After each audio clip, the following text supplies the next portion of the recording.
to make the presentation.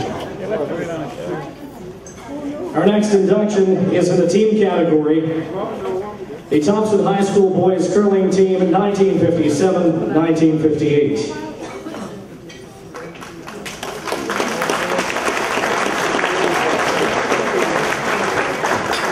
The Thompson High School Boys Curling Team from North Sydney did something in the late 50s that very few teams accomplished, and that was to win back-to-back provincial headmaster schoolboy curling titles.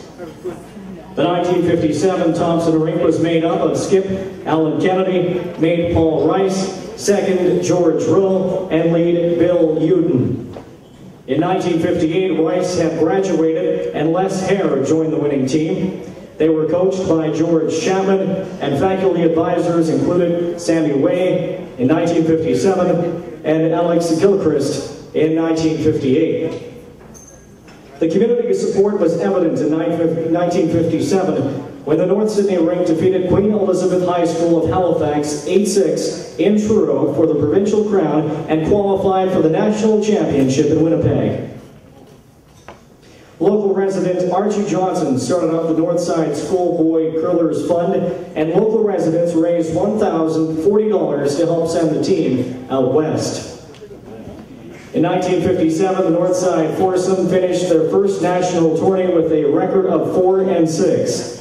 And then in 1958, the North Sydney boys beat Lunenburg 11-6 in Yarmouth to win the Nova Scotia Championship, and then the Thompson squad went on to finish third at the National Championship in Charlottetown with a record of 6-4. Ladies and gentlemen, the 1957-1958 Thompson High curling teams.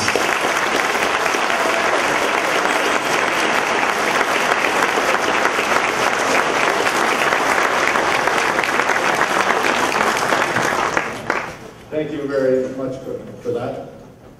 I'd just like to say that a few members have to send regrets. We have Paul Rice, who played on the 1958 team, living in Oakville, and he had previous commitments. And our student rep, or I should say our teacher rep, Sammy Way, one of the local boys, had an engagement with Capital Health. He's giving me a speech right about now, so he couldn't be here. But we're very happy to have Les Hare, who traveled from Toronto.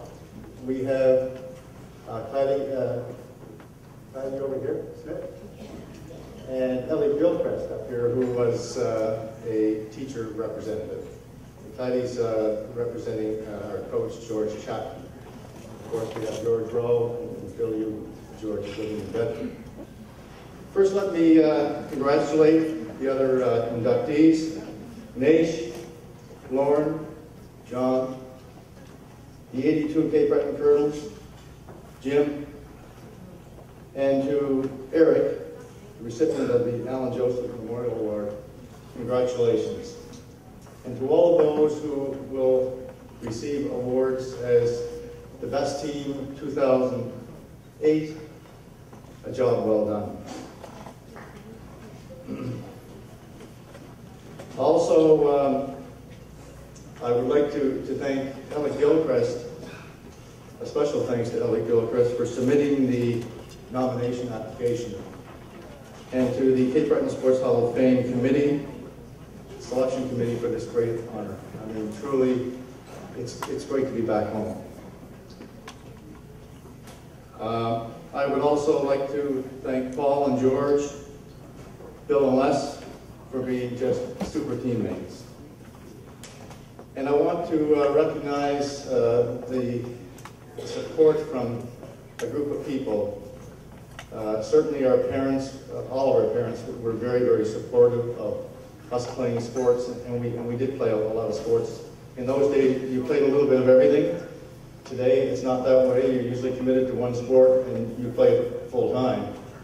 But it wasn't that way. We had a small group at Thompson High School, so we had to muster all the troops in order to field the various teams, soccer and whatever. Certainly to our fellow Thompson High students, their support was just unbelievable during those years. the teachers, and the community. This was a community effort. Mentioned that there was the first year, there was a lot of money raised, over $1,000. That was a lot of money in those days, in order to send us to Winnipeg to participate in the Nationals. At this time, the team would like to recognize a very, very special person, a great person, our coach, George Chapman. He spent many hours with us discussing strategies and the technical aspects of curling. And he was very, very quick to point out that as individuals, we were quite different, each with specific strengths and weaknesses. And I suspect, I haven't talked to you guys about this, but I suspect that none of us really appreciated the significance of that. Because George took 4 young fellas who had been curling for 2 years. We started curling 2 years before we formed this team. And we were indeed quite different. We had different styles, we delivered the rocks differently, but the only thing that we had the same were the pan shovel brooms that we used in those days. A little bit different than the brush they use these days. So he was, as a coach, trying to get us to maximize our potential.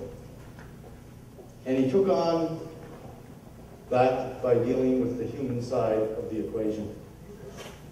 He led us to recognize and accept our differences, and to develop a mutual trust and respect for each other. As a result, we were able to learn from one another.